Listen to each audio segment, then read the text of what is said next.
Salutations à vous tous, heureux de vous retrouver encore ce soir. Et je suis encore avec un co-animateur, avec le pasteur Émilien Coton. Bonsoir Émilien, comment vas-tu aujourd'hui? Ça va très bien, Pasteur Michel, et vous, j'espère de votre côté que ça va bien. Content d'être avec vous encore aujourd'hui. Une bénédiction et toujours une joie d'être avec mes amis, ma famille gaspésienne.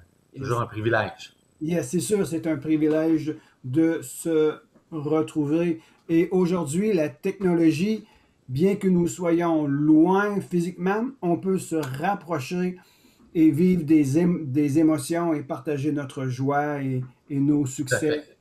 à travers les médias. Tout à fait. Alors, heureux de vous retrouver, comme je vous le disais tantôt, et nous sommes dans une belle saison. Les ondes sont devenues vertes, le déconfinement, ça va de mieux en mieux, et nous sommes dans l'ouverture d'une nouvelle saison touristique ici en Gaspésie. Nous avons déjà d'ailleurs commencé et la clientèle est au rendez-vous. Alors, je tiens à, à encourager nos commerçants, nos travailleurs locaux, les travailleurs saisonniers. Je veux bénir votre vie et vous encourager à faire une belle saison et nous allons travailler tout ensemble d'un même accord pour apporter une agréable travail ensemble. Je perds mes mots, pardonnez-moi, mais bon, l'important c'est que nous soyons présents ce soir et aussi nous sommes heureux d'accueillir le touriste qui va être en région et aussi les locaux, les gens qui sont dans nos régions. Merci de nous encourager. Je travaille dans la restauration. Merci de nous encourager soir après soir, semaine après semaine. Et nous allons être là pour vous servir avec la joie dans le cœur et le sourire aux lèvres, malgré toutes les situations qu'on peut rencontrer. Maintenant, nous sommes à notre quatrième épisode sur les béatitudes ou le sermon sur la montagne. Les béatitudes, c'est un mot qui nous parle de le bonheur. Et lorsque Pasteur Émilien va poursuivre sur son enseignement, nous allons entendre et découvrir que l'attitude peut engendrer le bonheur. Et la parole de Dieu va nous enseigner des choses extraordinaires. Je vais, avant de laisser la place au pasteur Émilien, je veux simplement lire les quelques premiers versets de Matthieu 5, qui est les béatitudes, et je vais arrêter au verset 7 pour laisser la place au pasteur de nous enseigner et de nous parler selon le cœur de Dieu. Je commence au verset 1, ça dit, « Voyant la foule, Jésus monta sur la montagne. Il s'assit et ses disciples s'approchèrent de lui. Puis il ouvrit la bouche et se mit à les enseigner. Heureux les pauvres en esprit, car le royaume des cieux est à eux. Heureux ceux qui pleurent, car ils seront consolés. Heureux ceux qui sont doux, car ils hériteront la terre. Heureux ceux qui ont faim et soif de justice, car ils seront rassasiés. » Maintenant, nous allons faire la suite, mais je pense, comme j'aime bien souvent le dire, je passe le flambeau à notre ami, le pasteur Émilien. À toi, Émilien. Merci, Pasteur Michel. Le sermon sur la montagne, et j'en ai parlé pour ceux qui étaient avec nous lors de la première émission, c'est ce qu'on appelle en bon québécois, c'est un chef-d'œuvre littéraire pour plusieurs raisons. D'abord, le sermon sur la montagne exprime le caractère. Jésus, par son propre caractère, par son savoir-être, nous livre les bienfaits et ce que nous devons être pour se rapprocher de Dieu dans nos vies. Le caractère de Jésus est complètement livré par ce message-là et ça nous incite à « Wow, c'est extraordinaire ». Et comme je le disais auparavant, Pasteur Michel, c'est pas quelque chose qui se fait en criant ciseaux. C'est un processus. Le sermon sur la montagne, Jésus enseigne à ses apôtres, il enseigne à la foule, il enseigne à tous les gens qui sont présents. Et il y a pas 50 personnes, là. On estime à des milliers de personnes les gens qui ont entendu le sermon sur la montagne. Et aujourd'hui, pardon, le sermon sur la montagne nous est offert et il y a une accessibilité qui nous est offerte par le Nouveau Testament, par l'Évangile de Matthieu, et qui nous donne un portrait sur comment nous devons nous rapprocher de Dieu par notre attitude. Et vous en avez parlé tout à l'heure, Pasteur Michel, notre attitude, notre caractère, ce que Dieu nous demande d'être envers soi, envers Dieu et envers les autres. Et Jésus en fait mention à plusieurs reprises. Entre autres, et je ne veux pas trop m'écarter, m'éloigner du sujet, mais juste un aparté pour vous dire que lorsque Jésus a dit « Tu aimeras ton prochain comme toi-même », et c'est tout l'enseignement sur la montagne, du sermon sur la montagne qui nous livre en ce nouveau commandement. Tu aimeras ton prochain comme toi-même. Donc, c'est tout le savoir-être qui est mis en application. On a vu les 4 premières, heureux les pauvres, vous les avez nommés tout à l'heure, heureux les pauvres en esprit, le ptoka sans se dérober, heureux les affligés, c'est-à-dire ceux qui ont un chagrin profond pour les autres, ils seront consolés. Heureux les débonnaires, c'est-à-dire les doux, hein, les personnes qui ont une humilité profonde. Heureux ceux qui ont faim et soif de la justice, on l'a vu lors de la dernière émission, ils seront rassasiés, c'est-à-dire ce qui est nécessaire à notre vie spirituelle et notre vie physique. Et ce soir, on est au chapitre 5, toujours au verset 7. Pasteur Michel, tu nous as dit jusqu'au verset 6, mais le verset 7 nous dit « Heureux les miséricordieux, car ils obtiendront miséricorde ». Mais qu'est-ce que c'est être miséricordieux? Alors, le terme miséricordieux, c'est « éléhémon », qui signifie « charitable ». Et la parole de Dieu nous parle de charité, être charitable, être bon envers les autres. Et il y a plusieurs passages, d'ailleurs, Jésus en fait mention dans quelques paraboles, je vais la souligner tout à l'heure. On parle de charité. Charité est aussi traduit par l'amour. Est-ce qu'on aime son prochain? Est-ce qu'on est charitable? Est-ce qu'on est emprunt à aider, à venir en aide? La miséricorde, en fait, c'est un don qui est nécessaire de la providence de Dieu et de son œuvre rédemptrice en faveur des pécheurs. Et le Seigneur exige que ses enfants suivent son exemple en faisant miséricorde aux autres. Et je vous pose 2 questions ce soir. Es-tu emprunt au pardon ou es-tu sensible aux besoins de l'autre? Ces 2 questions-là, Pasteur Michel, pardon, elles sont fondamentales dans notre quotidien, dans nos actions que nous devons accomplir. Mon père disait toujours, sois un bon chrétien, soyons des bons chrétiens.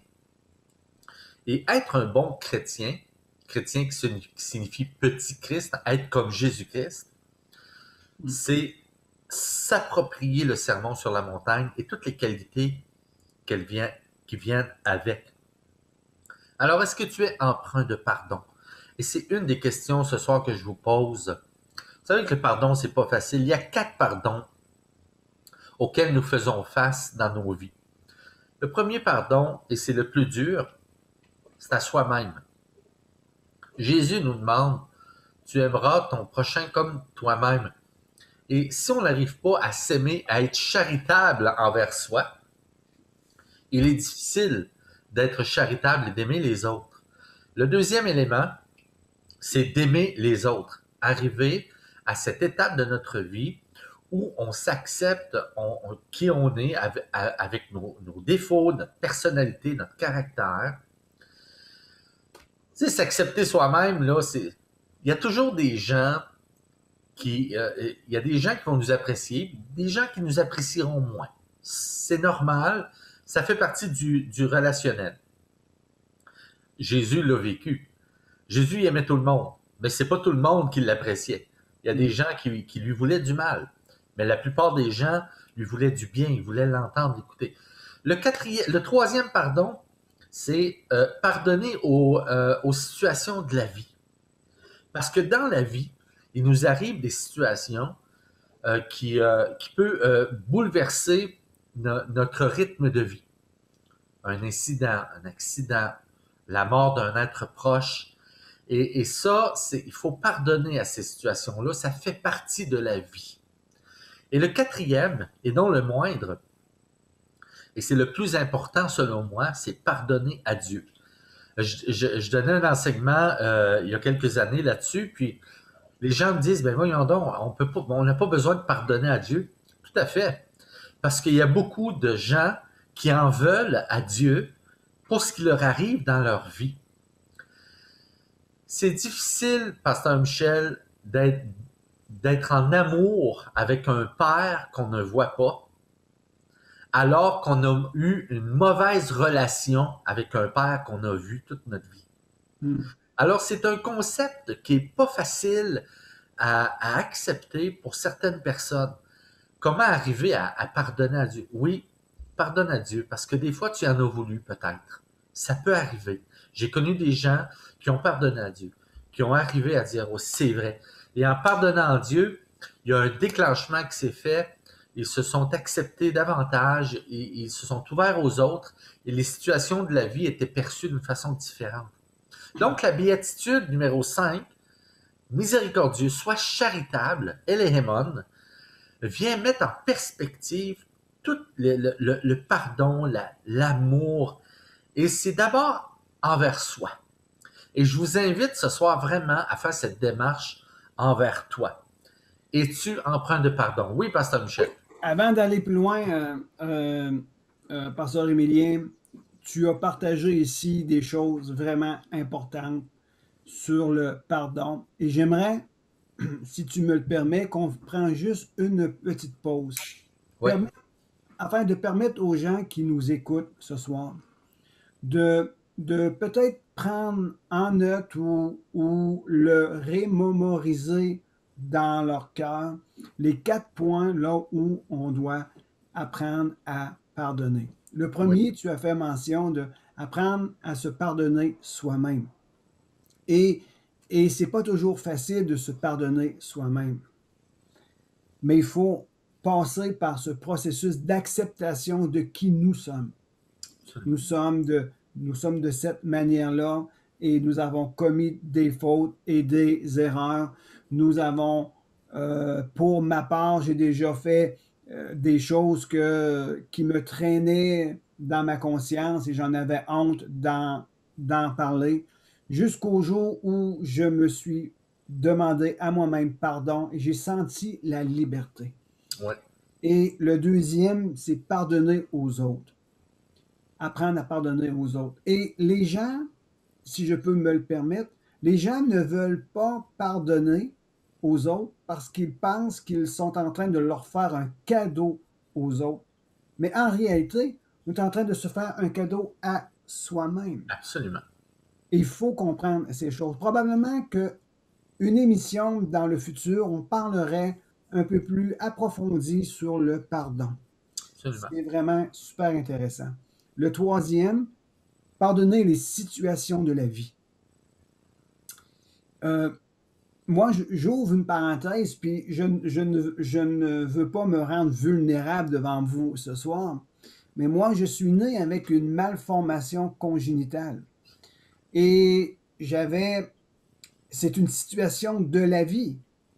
Je suis venu au monde avec une malformation congénitale et ça m'a pris des années avant de surmonter non seulement ce handicap physique, mais ce handicap émotionnel. Et j'ai dit, la vie m'a apporté cela, eh bien, Dieu soit béni. Et j'ai pardonné à cette situation de la vie. Et la quatrième, pardonner à Dieu. Et juste en disant pardonner à Dieu, je demande aux gens qui nous écoutent ce soir juste de dire au fond de leur cœur, pardonnez à Dieu et laissez votre conscience vous parler. Je pardonne à Dieu et laissez simplement le travail de la présence de Dieu qui est manifeste sur cette émission et redevenez une personne en paix avec vous-même et en paix avec Dieu. Donc, je vais très vite. Pardonner à soi-même, pardonner aux autres, pardonner les situations de la vie et pardonner à Dieu. Je te retourne l'antenne. Pasteur Émilien, tu peux continuer. Merci, Pasteur Michel. Extrêmement important que les gens puissent vraiment s'arrêter. Et c'est un point, je dirais, un point central dans le sermon sur la montagne. Parce que tout au long de son ministère, Jésus nous a amené le pardon. Il nous a parlé du pardon. Il nous a demandé d'agir ainsi. C'était une des clés. Hein? C'est une des clés du caractère qui nous rapproche de Jésus, c'est le pardon. Il l'a dit à Pierre, hein, tu pardonneras 77 fois, 70 fois, 7 fois. Donc, c'est un chiffre infini. 7 étant le chiffre de la plénitude. Donc, le pardon devient la perfection pour Dieu. Et chaque jour, on doit demander pardon pour une de ces 4 facettes qu'on vient de nommer, qu'on vient d'énumérer, Pasteur Michel. La deuxième question, hein, es-tu sensible aux besoins de l'autre? Moi, je pense que la société qui méprise la miséricorde est une société qui glorifie l'insensibilité.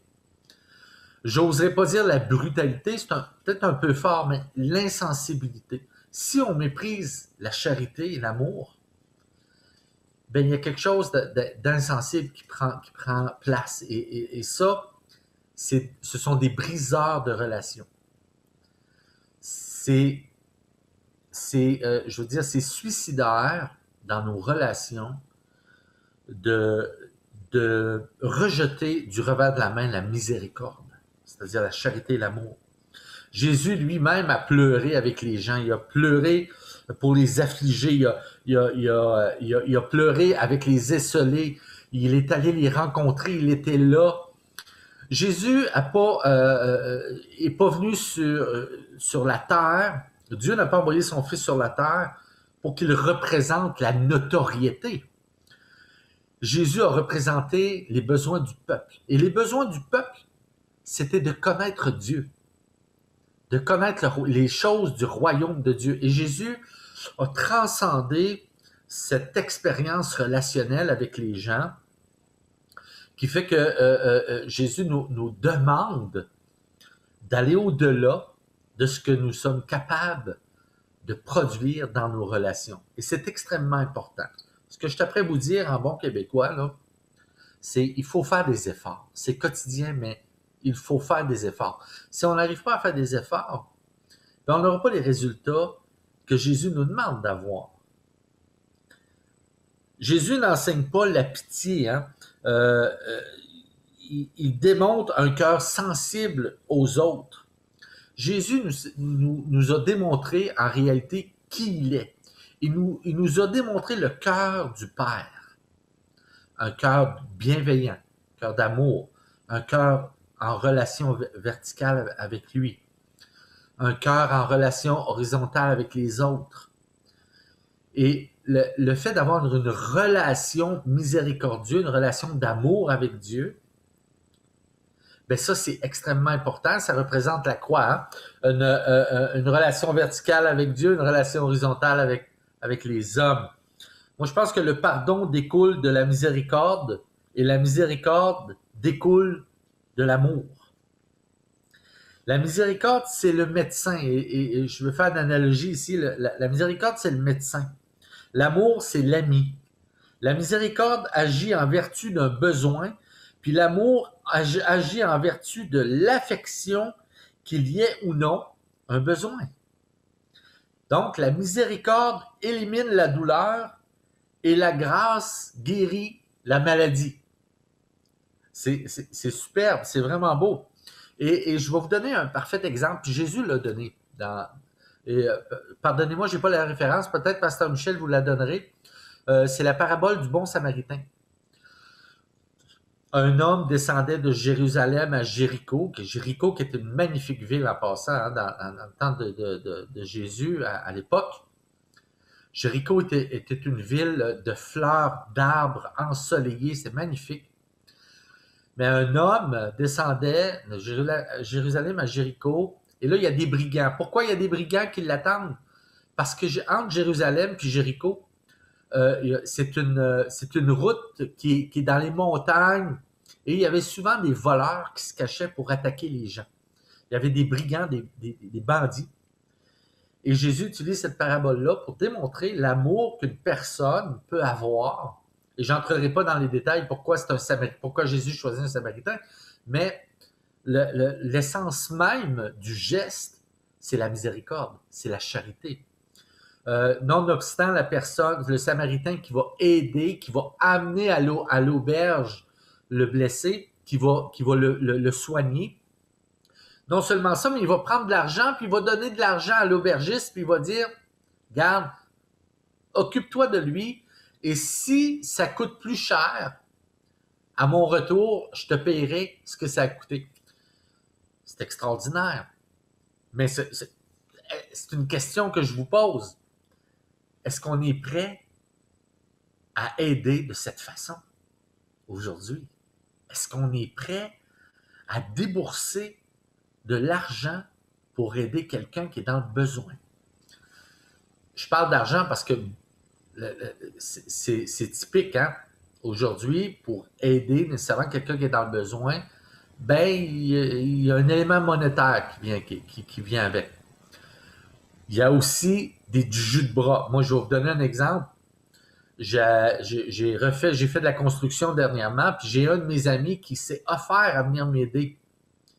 Il est venu m'aider à faire la toiture de mon cabanon avec amour, avec charité. Il s'est offert, puis c'est un plaisir pour lui de venir. On le sentait et je ressentais dans son cœur que c'était fait avec amour et avec joie. Ça, c'est la miséricorde. Et c'est pour ça qu'aujourd'hui, moi, je vous invite à vous poser la question, est-ce que, au-delà du pardon, est-ce que je suis miséricordieux? Est-ce que je suis charitable? C'est pas facile, hein? Il faut faire des efforts. Comme je le disais tantôt, il faut faire des efforts. Et arrive, Pasteur Michel, la 6e béatitude, « Heureux ceux qui ont le cœur pur ». Je l'aime particulièrement, celle-là, Pasteur Michel. Parce que le mot « cœur pur », c'est vraiment, en grec, c'est le cardia. Cardia, hein? Le cœur. Le cœur, c'est le centre, le siège des émotions. C'est le siège des sentiments. Et je vais vous apporter quelque chose de particulier. J'assistais à une formation avec un neuropsychogériatre il y a quelques années de cela. Et il nous rapportait des données scientifiques.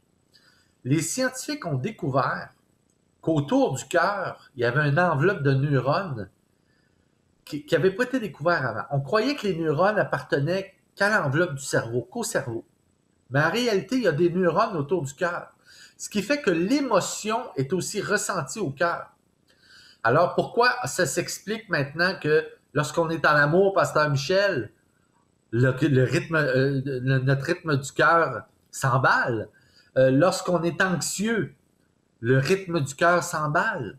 Lorsqu'on vit une situation de stress, le rythme du cœur s'emballe. C'est le siège des émotions et des sentiments.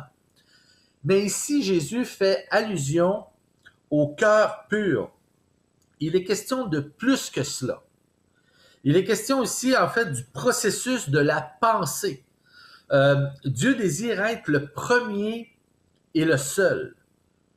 Heureux ceux qui ont le cœur pur, et cette pureté est relationnelle avec Dieu. Ce que Dieu te demande, c'est rechercher à faire de votre cœur, de vos pensées, du siège de vos émotions, des pensées droites et pures.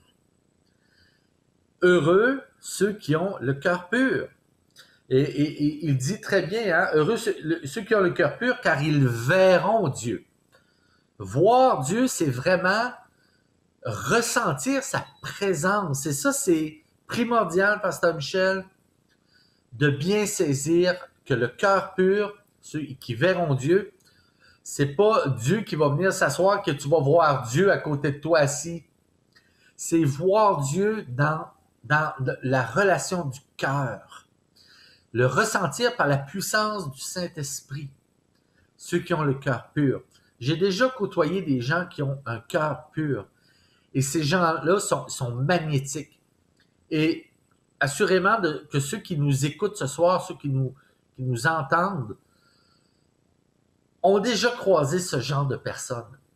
Une fois ou quelques fois dans leur vie, j'ai rencontré des gens, wow! Des gens qui ont une influence extraordinaire. Un leader, une personne qui m'a enseigné, une personne qui m'a montré des choses.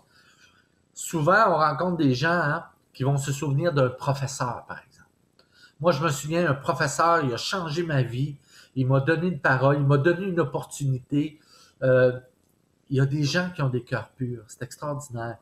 Et il faut côtoyer ces gens-là parce qu'ils sont magnétiques, hein, ils sont constructifs.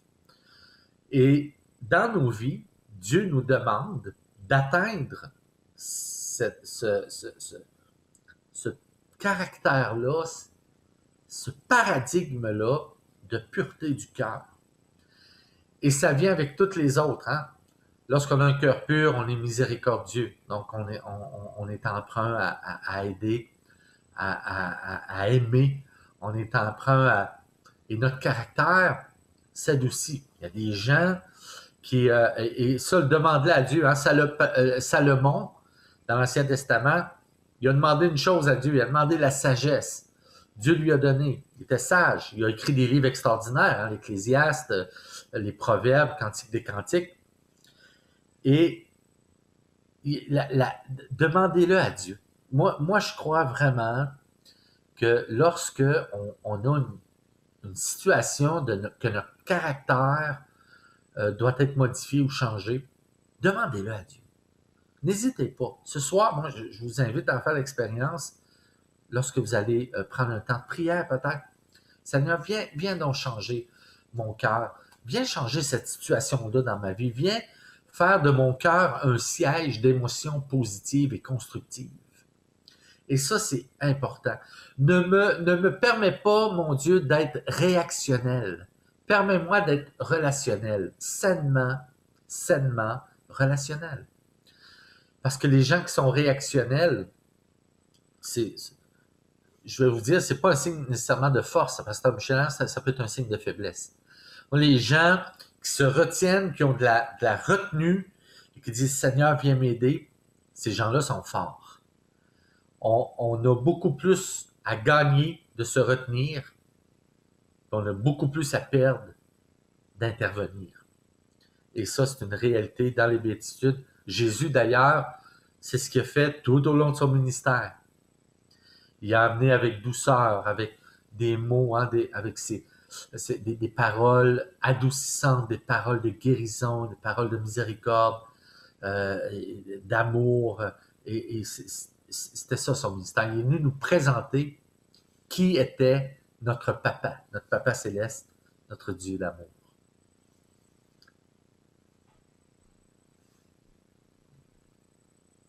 Merci, Émilien. Nous sommes presque à la fin de cette émission de ce soir. Et je vais juste revenir sur le deuxième point. Sommes-nous sensibles aux autres? Et être miséricordieux. Miséricordieux, c'est un caractère de Dieu. Comme le pasteur Émilien disait, il dit, nous devons demander à Dieu, donne-moi un cœur pur. Donne-moi un bon cœur. Donne-moi ce dont j'ai besoin aujourd'hui. Alors nous pouvons demander à Dieu de devenir quelqu'un qui fait miséricorde. Et c'est important de vivre dans la charité mutuelle les uns envers les autres. Et je vais terminer avec ceci. Être sensible aux besoins des autres, c'est quelque chose qui est important.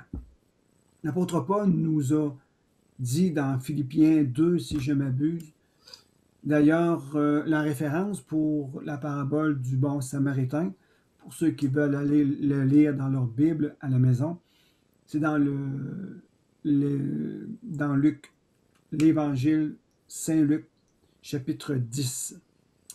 Et vous allez retrouver à la suite d'une autre parabole qui est nommée avant. Alors, j'aimerais vous dire ceci pour terminer la soirée. Être sensible aux besoins des autres, c'est une priorité. L'apôtre Paul nous a enseigné, il nous a exhorté de ne pas regarder à nos intérêts seulement, mais de considérer les intérêts de nos proches. Parfois, les intérêts de nos proches, c'est de répondre à leurs besoins. Et j'aimerais aussi vous amener dans une réflexion. Être sensible aux besoins de soi-même. Examine l'état de ton cœur. Pasteur Emilien nous a parlé du cœur et l'enveloppe l'enveloppe que le cœur possède. Il y a une émotion, le cœur en est affecté.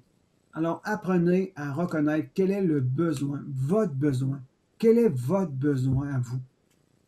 Et si tu apprends à te faire du bien et que tu t'aperçois que en te faisant du bien, sans être égoïste envers soi-même, c'est pas ça. C'est apprendre à se faire du bien. Pourquoi? Pour être en retour quelqu'un de bien pour les autres. C'est important. Quelqu'un qui est heureux va apporter la joie autour de sa vie. Quelqu'un qui est malheureux, bien souvent, et c'est dommage, va amener une atmosphère de discorde.